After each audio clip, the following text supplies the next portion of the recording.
Talking Business, a podcast produced in Melbourne, Australia. The podcast is available on the Acast site, mine website, the Apple Podcast Store, or wherever you go to get your podcasts. Or you can get it at the Business Acumen website at www.businessacumen.biz, or at Banking Day. For the most exclusive access to leading economists and business leaders from around the world, subscribe to Talking Business from our website, leongettler.com. I am Leon Gettler. My job is to review and monitor the week's news in business, finance and economics. I bring it all to you every week. This is episode number 12 in our series for 2023, and today's date is Friday, April the 21st. First, I'll be talking to Mark Fazio, the co-CEO of Mate, an independently owned Sydney-based challenger telco provider that is taking on the big players in the industry through great customer service and exceptional value for their customers. And I'll be talking to Indeed economist Callum Pickering about the latest unemployment figures. But now let's talk to Mark Fazio. Well, Mark, give us an idea of how Mate came onto the scene to fill a gap in the NBN rollout market. What sort of gap are we talking about? To tell that story, we're going to start back why we even started Mate in the first place. And back in April 2016, my identical twin brother, David, who's our CEO and obviously my twin brother, he worked for the wholesale companies, back then a wholesale company called M2, which is now Vocus, and he was selling networks to people like us at Mate. So he was selling networks, wholesaling networks to providers like us. And at that point, the NBN was probably partway through getting rolled out, but 80 was still prevalent, right? And so all the big guys were still focused on 80 still because it gave them 70 points of margin versus NBN where it didn't. And I guess if you think about it, like, David, had the vision saying that, well, everybody's going to have to change at some point. We have the opportunity to get a head start. And that's how Mate was born. It was born to be one of the first telcos to offer unlimited NBN broadband and deliver NBN broadband to consumers to offer them a better service in a market where it wasn't being offered or pushed for the moment because all the big guys were making a lot more money off the old technology. And we saw that as a gap, and we went into the market and we started pushing that.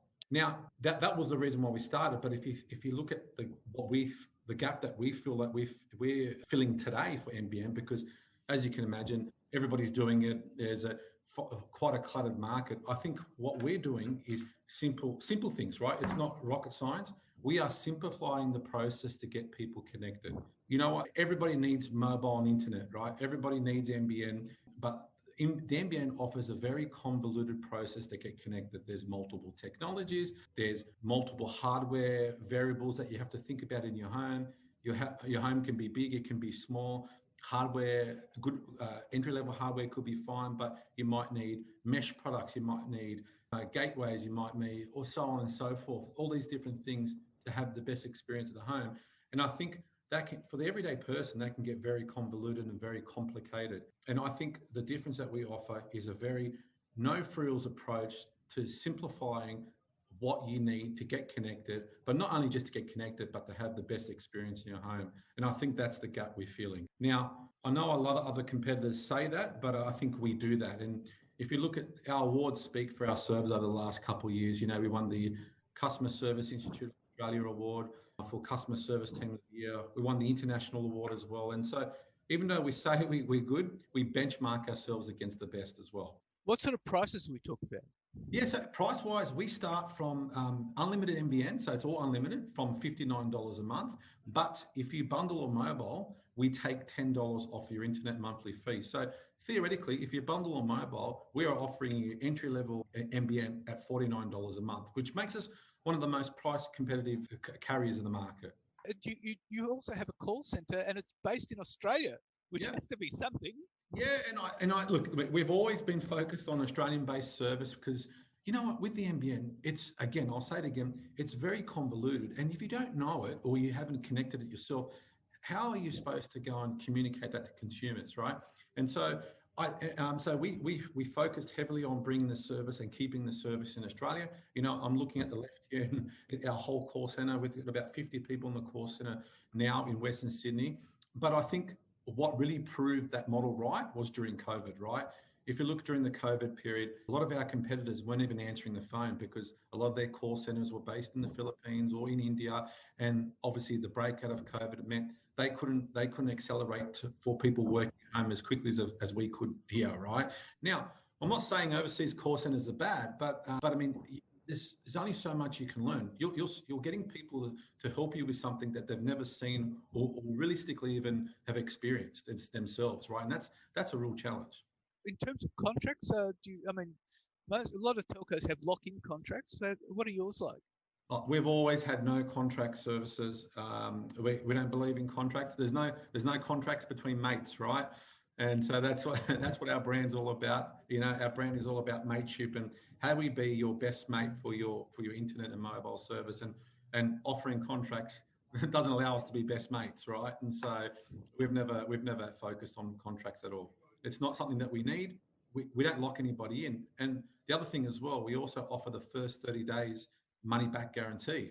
So if you're not happy with our service in the first 30 days for your internet, we'll refund you that monthly fee, because we don't want you to come here and have a bad experience. And if you do, then we want to make sure that you don't pay for it as well. So that's how we back ourselves. So how do you set yourselves up? It's a very competitive market. I mean, you've not only got giants like Telstra and Optus, but you've got all the others. You've got TPG and you've got Vocus, which has just been sold to Macquarie. How do you set yourselves up? How do you set yourselves up? How do you compete? Well, I mean, we compete with. My opinion, and the way I think, first and foremost, I think we've seen it all, but I think culture is number one for a business, right? You need to, the people that are running your business, which are the guys that are, got their sleeves up and running the business every day, speaking to our customers, need to be bought into our vision and in what we're trying to achieve. And if they're not there, then we can't deliver that vision to our customers. So first and foremost, I think we've developed a culture that is second to none, in my opinion. And I've worked for a lot of big corporates in the past in my career. And I think culture, basically the culture makes our staff want to go the extra mile for our customers. And I think, and that's the first part. The second part is just having simplified systems, right?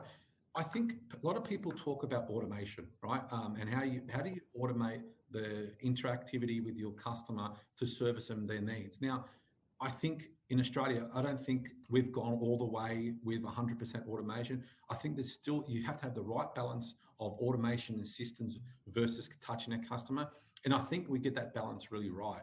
I really think that we've got a level of sophistication in our systems, but also we balance that with the right interaction with our customers as well. And then what it means is that we're not seeing as a faceless telco. I mean, not to bad competitors, but there's some competitors out there that you actually can't call them. You have to go online and message them. And then if you've got an escalation point, it gets escalated to a call center based in a different country that have only got a textbook to work from. And then if it goes outside that textbook, then they have to get transferred to somewhere in Australia. And I mean, that's the challenges we have. I think that, just to answer summarize your question there, it's culture.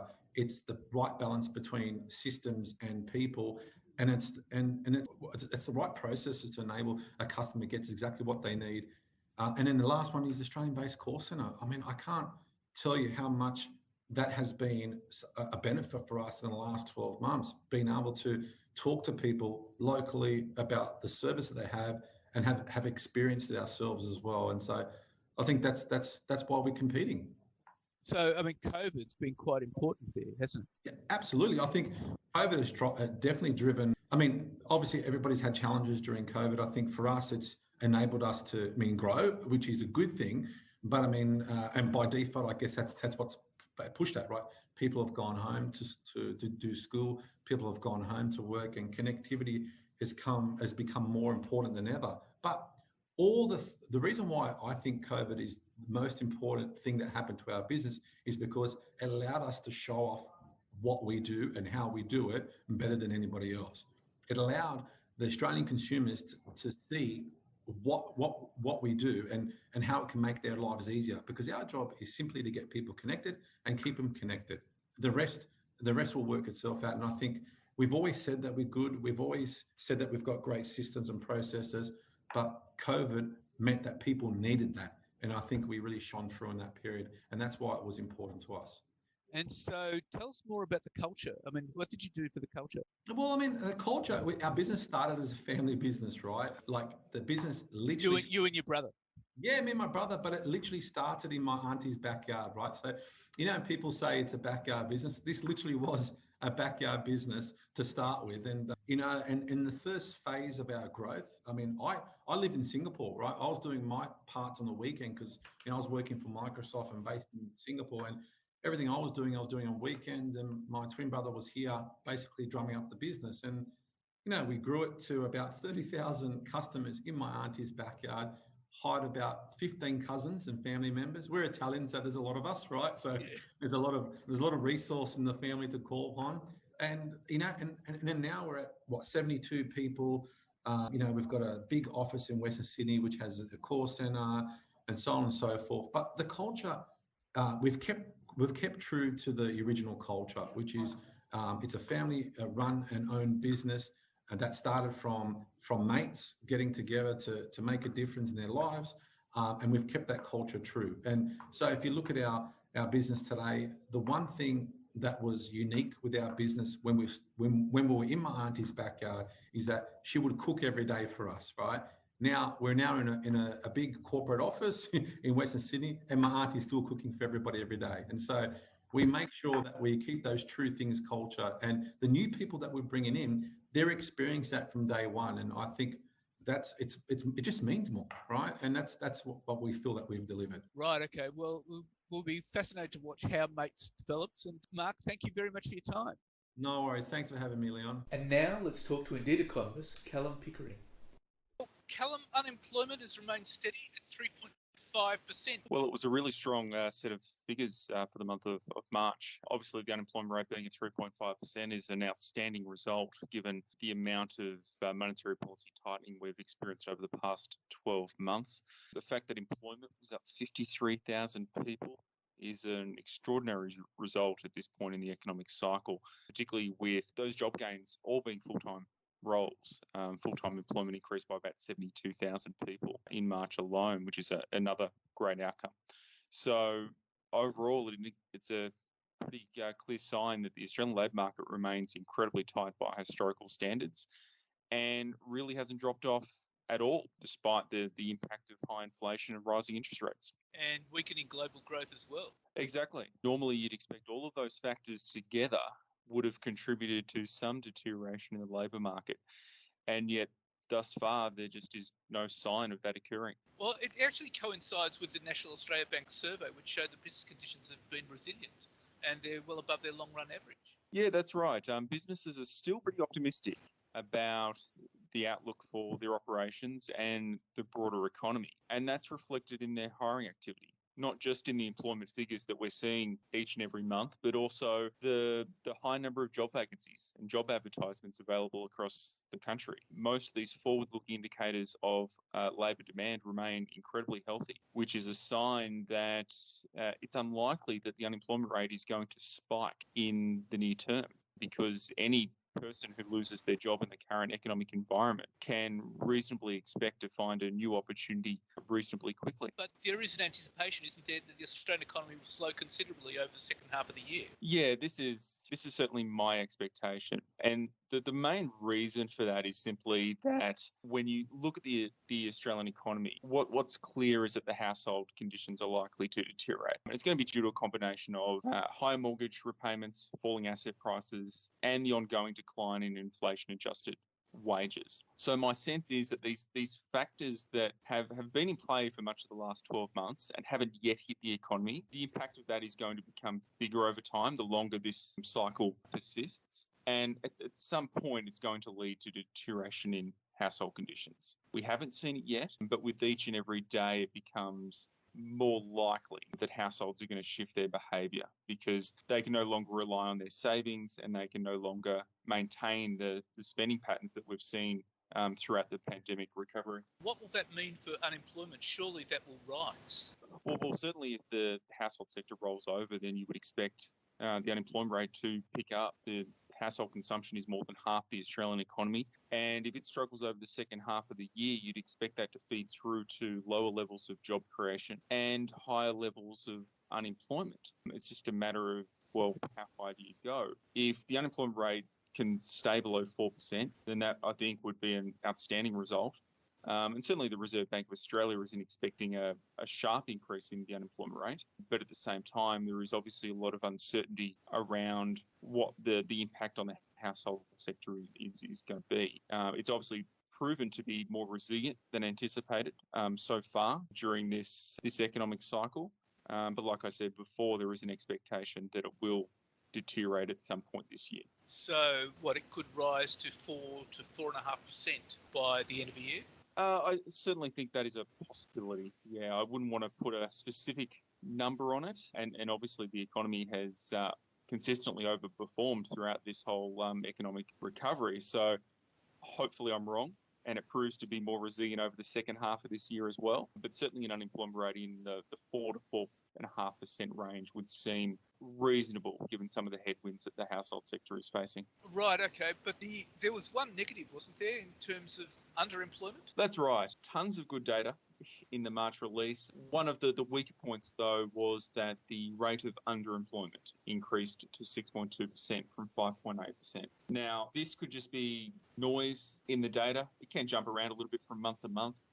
In fact, back in February, it fell to 5.8% from 6.2%. So it's sort of returning to where it was a couple of months ago. But the underemployment rate is an important one to keep an eye on because given this cost of living crisis that we're going through, what we could quite possibly see is more part-time workers looking for more hours in order to deal with those cost of living pressures.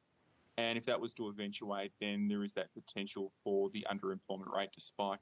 And is that the reason you're saying why underemployment has increased in this particular period? It's a possibility. It would be speculation at this point. Like I said, it could just be noise in the data, given it is a 1 month move. But it is absolutely a narrative that I think we need to keep in mind when we look at the underemployment rate, particularly as it evolves over the next few months. So you're saying a sharp rise in the unemployment rate remains unlikely in the near term? The unemployment rate, yeah, certainly over the next 2 to 3 months, I wouldn't expect much upward movement in the unemployment rate, just because there is such a strong number of job vacancies available across the country right now. There's still almost twice as many job vacancies at the moment as there was before the pandemic began. And that set of dynamics just isn't conducive to a sharp increase in the unemployment rate. What's important to remember, though, is that obviously economic conditions can change quite quickly. And so over the next 6 months, we could see the number of job vacancies decline quite a lot.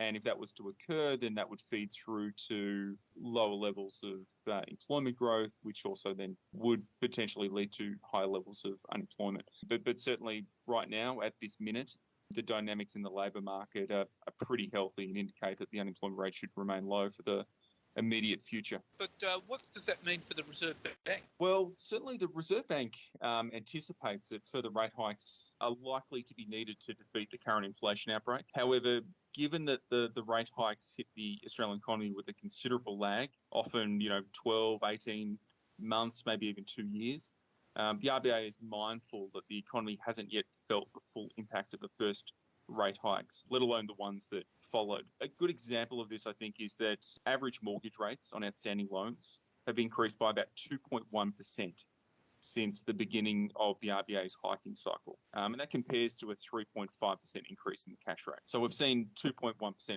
flow through from that 3.5% increase in the cash rate. Now, the gap between the two reflects the existence of fixed loans. And as those loans roll over, the gap between the average mortgage rate and the change in the cash rate will begin to narrow. But it's a clear sign of just how this changes in monetary policy flow through the economy. It can take a long time. And so we're going to see mortgage rates continue to increase over the next 12 months, narrowing that gap, which means that we just haven't seen the full impact of monetary policy tightening thus far. And the other point too is that the path to lower inflation probably requires a meaningful increase in the unemployment rate. Yeah, that's the unfortunate fact. I don't think we're likely to see inflation of between 2 and 3% if the unemployment rate is at 3.5%. It's probably unlikely if the unemployment rate's at 4%. And so we need to be mindful of that, given just the strength we are seeing in the labour market. If the March figures that we saw yesterday, continue into April and May, I think it greatly increases the probability of future rate hikes this year. If we were to see a little bit of a deterioration, just a little bit, maybe the unemployment rate increasing to 3.7% over the next couple of months, then maybe that would allow the RBA to pause on a rate hike a little longer. So the next set of labour market figures are going to be incredibly important for the future direction of monetary policy. So we'll have to watch out for that to see whether unemployment will rise and see which way the RBA will be going. Exactly. Yeah, it's going to be driven by data. The employment and unemployment figures are going to be incredibly important, as of course will be the inflation figures. But certainly if the labour market remains as strong as it currently is, then there is a very strong argument for further tightening of monetary policy. Which would indicate that the RBA will be continuing down this path for some time, because it might take some time before we're down to 2 to 3% inflation. Well, exactly. We've seen some tentative evidence that inflation may have passed its peak, but the monthly inflation measure is still at 6.8%, which is a far cry from a 2 to 3% target. The RBA itself doesn't expect that we'll get there in the next couple of years, but if the labour market remains incredibly strong and inflation persistently high, then the RBA will have no choice but to tighten policy further. Right, okay. Well, Callum, that's all quite interesting and important. Thank you very much for your time. Thank you, Leon. So what's happening in the news? Well, China will be the top contributor to global growth over the next 5 years, with its shares set to be double that of the US, according to the International Monetary Fund. The nation's slice of global gross domestic product expansion is expected to represent 22.6% of total world growth through 2028, according to Bloomberg calculations, using data the fund released in its World Economic Outlook released last week. India follows at 12.9%, while the US will contribute 11.3%. And Fox settled a defamation lawsuit by Dominion Voting Systems for US $787.5 million, that's Aussie $1.2 billion, averting a high-profile trial, putting one of the world's top media companies in the crosshairs over its coverage of false vote-rigging claims in the 2020 US elections, sparing Rupert Murdoch a damaging trial. The settlement was announced by Fox, Dominion and the judge in the case at the 11th hour, with a 12-person jury selected on Tuesday morning, and the case poised to kick off with opening statements on Tuesday afternoon. Dominion had sought US $1.6 billion in damages in the lawsuit filed in 2021. Judge Eric Davis from the Delaware Superior Court had ordered that Dominion Voting should open its US $1.6 billion, that's Aussie $2.4 billion defamation case against Fox News over Fox News broadcasting, while claims that secret algorithms in Dominion's voting machines overturned the 2020 US presidential election. This was the biggest threat to Murdoch's empire since the hacking scandal in 2011. But for Murdoch, it was even worse than the hacking scandal. Unlike the UK hacking scandal, where news executives were blamed, records show Murdoch was directly responsible for Fox News management, at least on paper. On Easter Sunday, after arguing for weeks that Murdoch as chairman and parent company Fox Corp could not be called to testify in the trial, Fox lawyers revealed that since 2019,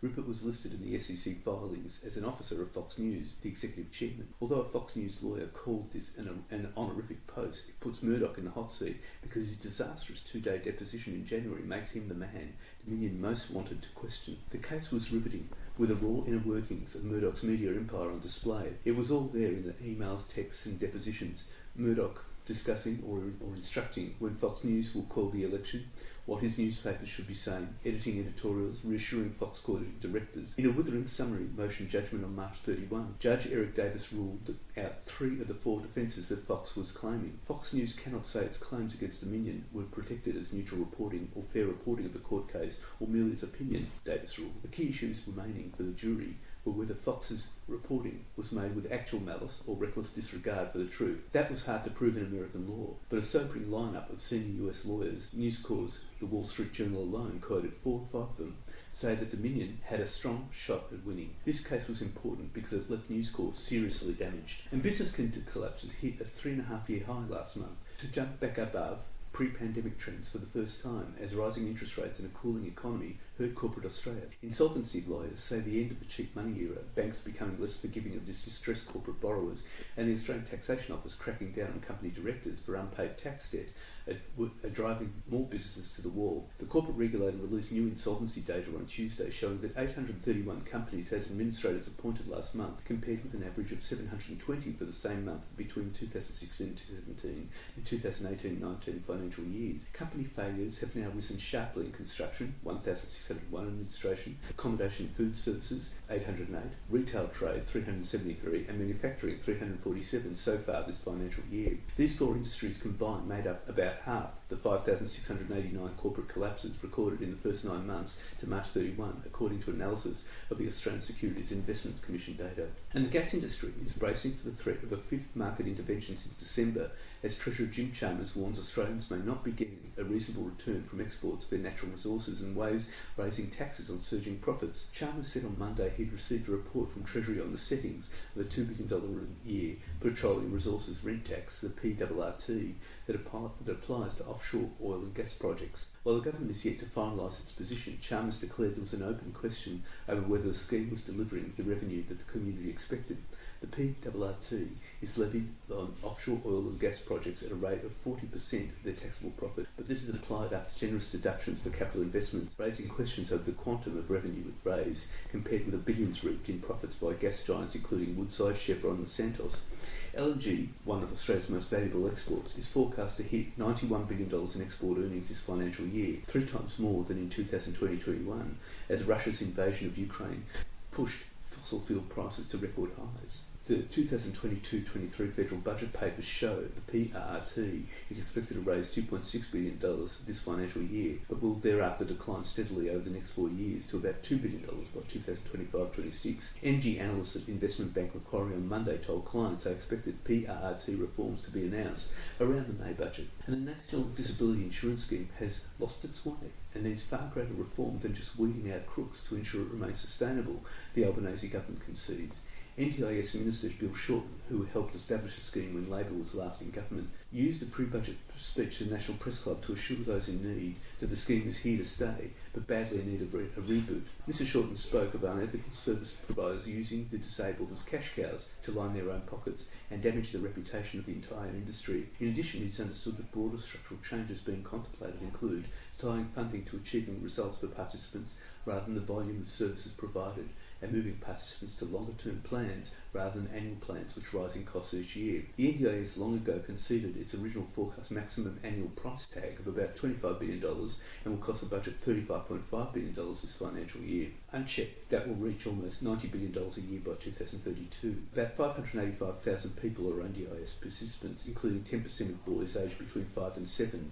About 6,000 people are joining every month. An overhaul of Australia's capital gains tax system could improve the budget by $5 billion annually, with leading economists throwing their weight behind a return to indexing investment returns to inflation as part of a broader package of tax reform. Treasurer Jim Chalmers has flagged a public conversation about the sustainability of Australia's current fiscal settings, including $250 billion of annual tax concessions, as the Albanese government tries to plug a $50 billion structural budget deficit. Labor made its first attempt in February, saying it would levy higher taxes on superannuation accounts with more than $3 million, but has not identified any specific areas of further reform. Australia's 50% capital gains tax discount for investors was ripe for reform, said Grattan Institute Chief Executive Danielle Wood. One of the main reasons for the discount, but not the only one, is so that investors are not taxed for the component of their capital gain that is due to inflation. And at least 300,000 households may currently be experiencing negative cash flow due to unnecessary rate rises, according to hard-hitting Deloitte Access Economics report. In its latest Business Outlook report, the independent economics consultancy warned that the Reserve Bank had put Australia's economy on a knife's edge. After 10 rate rises since last year, the RBA is tempting fate, and Australia is now facing the weakest rate of economic growth outside of a pandemic since the recession of the early 1990s.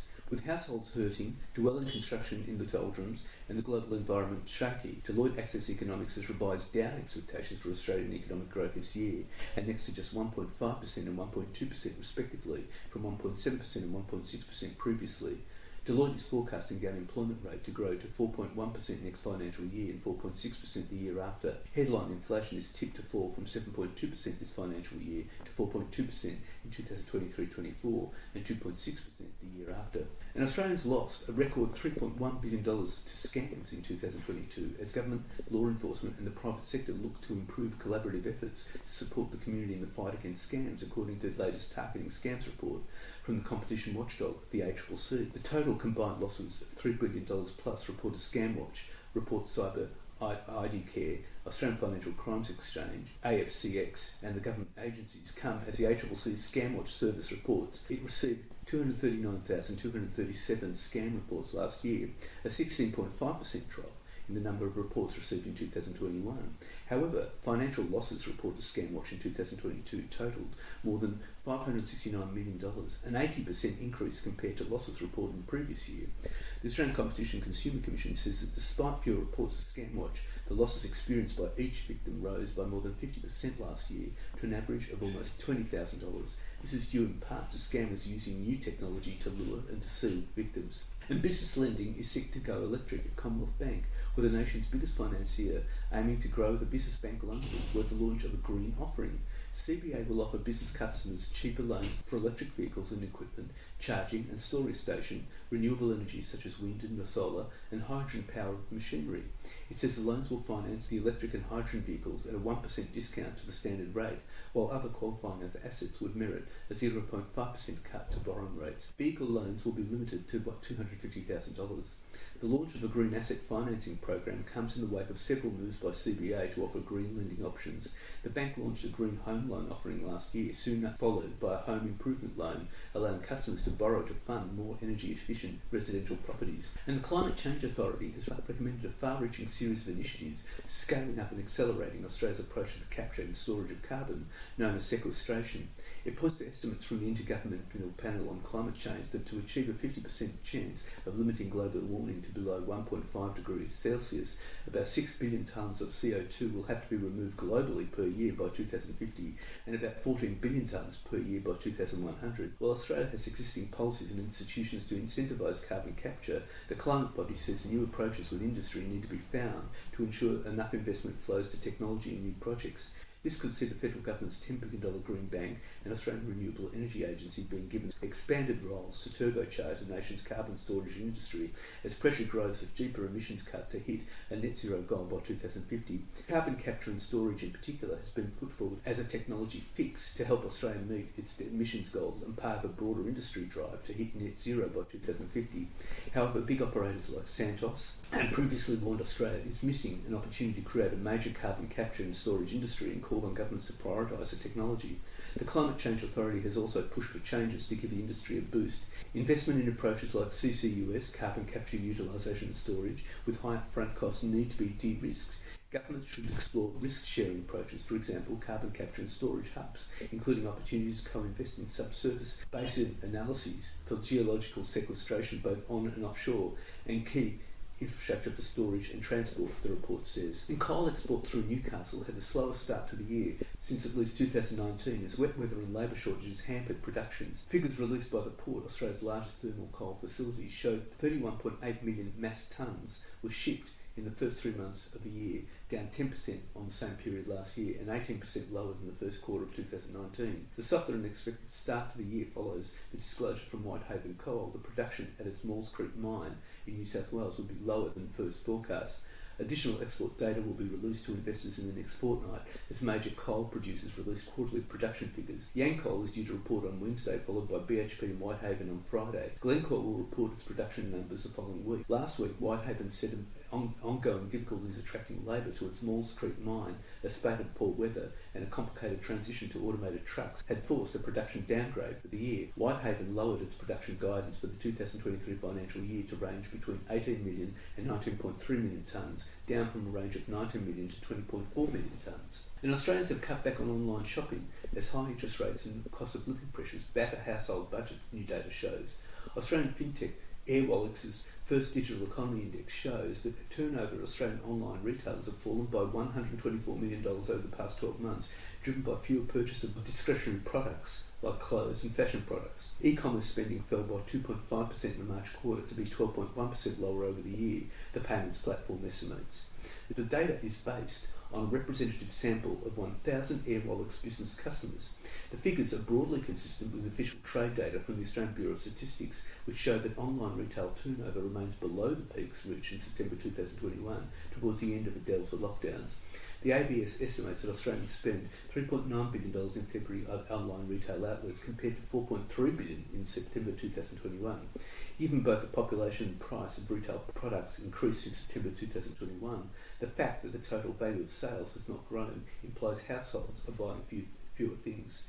And the federal government is considering forcing streaming giants Netflix, Paramount and Amazon to spend up to 20% of the money they make locally on new Australian programs, but investment in sports or buying local films or programs will not be counted towards any new quotas. Streamers will be heavily incentivised to create Australian children's programs and documentaries under a newly formed national cultural policy, which is being used as a way to ensure local stories continue to be produced. The government believes its scheme could deliver between $132 million and $528 million in annual local content investment by 2026, based on predictions from Ampere analysis that are dependent on the regulatory model it ultimately chooses. A confidential stakeholder consultation paper shows the government is actively considering 5 ways to make global streaming giants create local programs, including a model that requires streaming services to dedicate 20% of annual gross subscription revenue in Australian drama, documentaries and children's programs.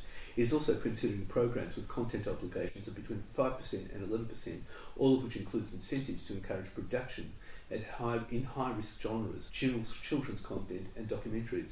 However, the models do not count investment in sports and mostly ignore the acquisition of existing local programs or films as ways to meet the requirements of the scheme. Streaming giants have so far operated without regulation in Australia, unlike the commercial free-to-air broadcasters and Foxtel, meaning they are under no obligation to produce or even carry Australian content. While they do invest in local programs, and in some cases have spent millions on sports rights deals, they're not required to do so by law. By contrast, the European Union requires 30% of titles in the large streamers' libraries to be from European countries. And Temu is a bargain lover's paradise, a cut-price online marketplace offering everything from wireless earbuds to socket wrenches and makeup brushes that aims to unseat Big W and Kmart. It became the most downloaded app in the US, even topping Amazon.com, and now has its sights on launching in Australia with the aim of disrupting discount retailers. Temu, which stands for T-Mark Price Down, it's a subsidiary of Chinese-backed PDD Holdings, which is listed on the Nasdaq. PDD also owns China-based Pinduoduo, a social e-commerce platform similar to Groupon. It could become the next big disruptor to an already crowded marketplace and threaten the dominance of discount retailers such as Kmart, Big W and Target, but only if it gains enough scale. Temu has had a big lift in traffic since its March Australian launch, with a 6-fold increase in month-on-month hits to its website to about 280,000 according to SimilarWeb. Amazon is getting about 45 million hits a month, while Catch.com gets nearly 8 million. Temu, which does not respond to emails, will need to work at growing traffic, given it is known by few consumers. In Australia, it is offering free shipping on all orders and free returns within 90 days, as it looks to gain an early following.